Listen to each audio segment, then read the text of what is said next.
Do you increase? Well, as I was just going to go on to say, if you could just let me finish the first point, and I'm coming on to the third point, Andrew, which goes directly to your point, which is it's really important. If you just let me finish, it would be useful if you answer the question. Have to depend more on them. That's your interpretation of the 50p tax rate. No, it's the IFS's interpretation, Lucy Powell.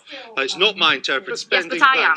But I am. No, but I am. That's not the subject of my. If you just let me finish the point. If you let me finish the point. You don't get to ask your own questions. Okay, I get to ask the questions and you answer them. I would like to point out to you, Lucy Powell, that this morning, all you have told us in terms of deficit reduction is that you would have one tax rise which could bring in nothing package. No, it isn't what I've said to you this morning, Andrew, because you aren't listening to what I'm saying. Our contracts result in an avalanche of new tax revenues.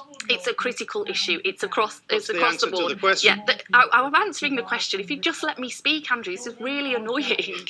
You've had plenty of time to speak. Yeah, I'm now actually going to speak. In the real world, Andrew, where I live, okay, unlike where you live and many other people. You have no idea where I live. Just answer the question. In the